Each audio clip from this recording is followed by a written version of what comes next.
Hi, today I wanted to talk a little bit about sustainable agriculture.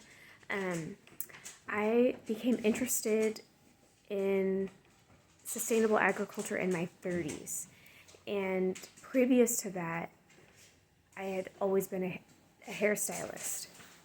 And rather unfulfilled, but that doesn't really have much to do with the agriculture bit. Um, well, actually, it does a little bit. You see, well, I'm gonna let my dog out. I was raised in a family that was pretty unusual. Um, it was kind of like the worst of a lot of things, Jehovah's Witnesses. But also my dad, I believe he had a pathological personality. We'll just put it that way.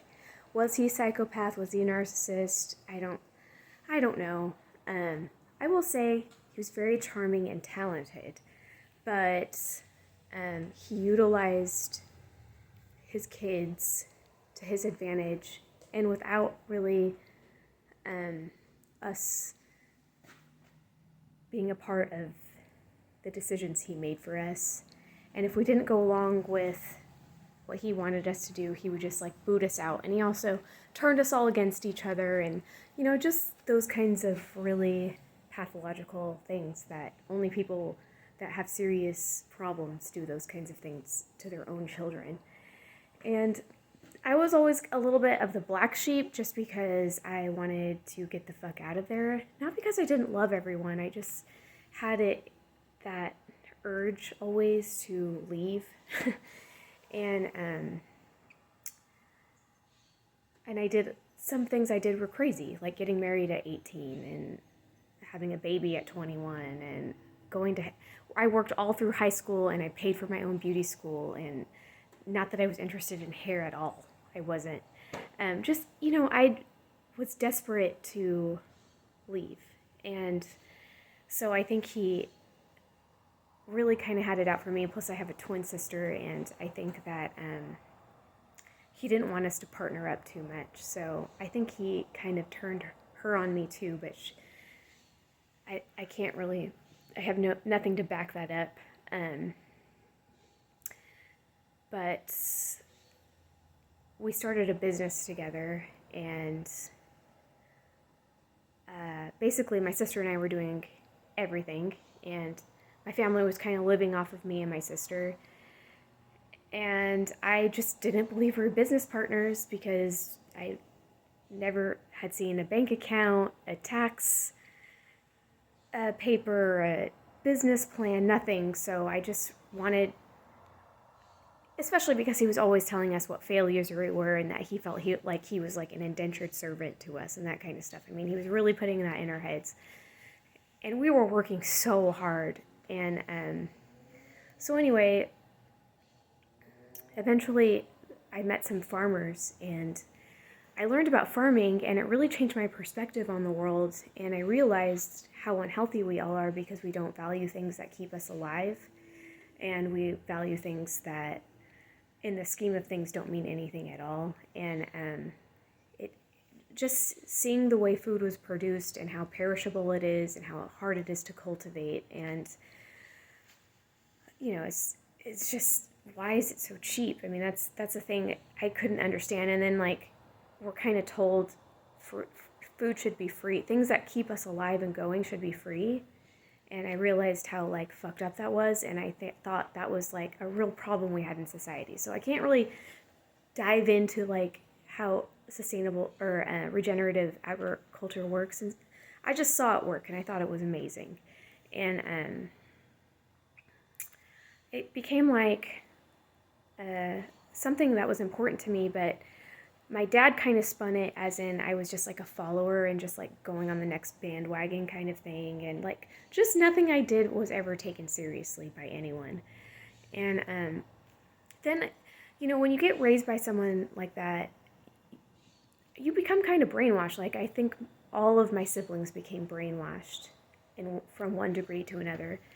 And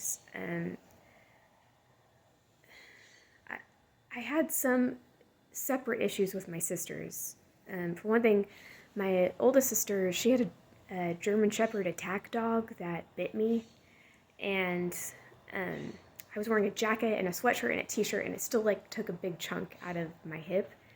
And I was like, I let it go. But then one time I was gonna go on a trip, and she really wanted my daughter to stay with her.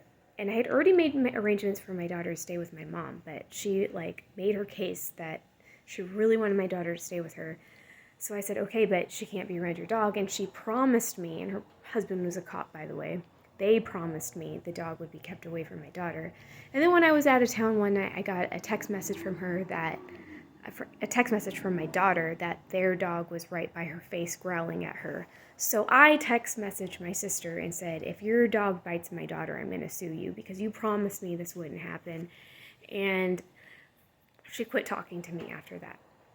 Plus, she's a Jehovah's Witness, and I wasn't, and stuff like that. And when people have been put against you, they can't see you in a human light at all. So somehow, me getting bit by her dog, and my daughter being threatened by her dog is somehow my bad, like me being dramatic or something like that.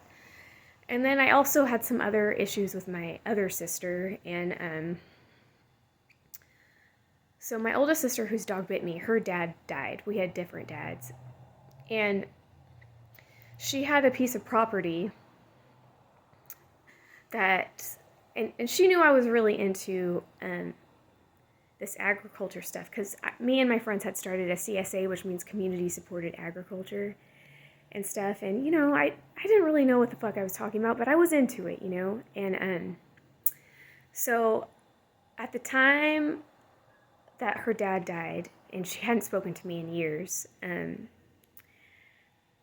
I was only working at the shop one day a week, and she decided to sell her 30 acres to my sister for like $120,000 or something like that. And this property is like in wine country in California. So, and the only day that she could sell it to my sister was the one day of the week that I worked at the shop at 5:30. I mean, it was like they were guaranteeing I could witness this happen, which is a pretty mean thing to do, you know? And I remember bringing this up to them, like, why would you guys just choose to do this? Because I had no warning or anything. They just showed up with a notary. And I was like, why would you guys do this right in front of me, you know? And they somehow turned that on me, like, I just can't be happy for anybody else and all this stuff, which, you know, I don't even know why they would say that, because it wasn't even like I was, like, doing that good in life. But anyway, it was a fucked up thing for them to do. You know, it's just, that gets ingrained. You see people as enemies and that kind of stuff.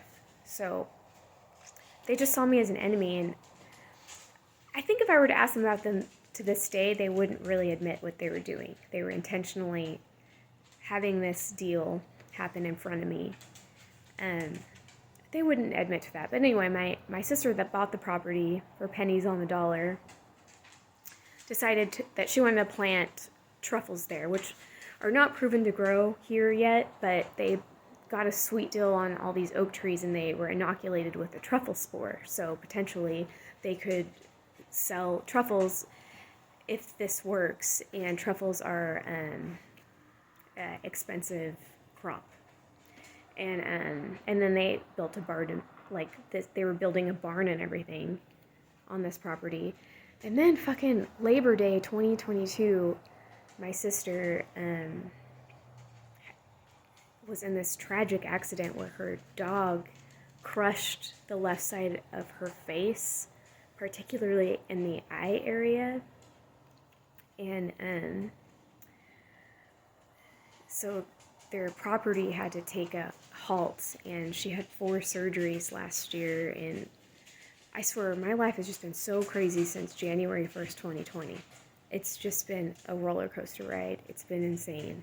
But anyway, I feel really bad that she can't work more on her property and her crop that she has going and all that stuff, because she's so focused on her face. And my other sister, you know, I think she kind of financially handicapped herself by doing that. And it's just amazing what people do out of vindictiveness, you know. There's so much more to that story too. But anyway, I will say this. I am not skilled at, or I don't have much knowledge on regenerative agriculture, but I saw a little bit of it. And I feel like if society kind of went more that direction, things would get a lot healthier. I think, in every way, things could get a lot healthier. People's, like, even fucking eating disorders and stuff. Like, people I don't think have eating disorders in third world countries. It's like a lot of the shit that we deal with here, we've invented. And I think it's because we are spiritually sick, because we don't value the things that keep us going. And as long as we are in a society like that, things are never going to be okay. So that's why I think, like, there should be a regenerative agriculture movement. And I think that would be a societal shift that could actually cause change to happen without violence. So that's all I want to say.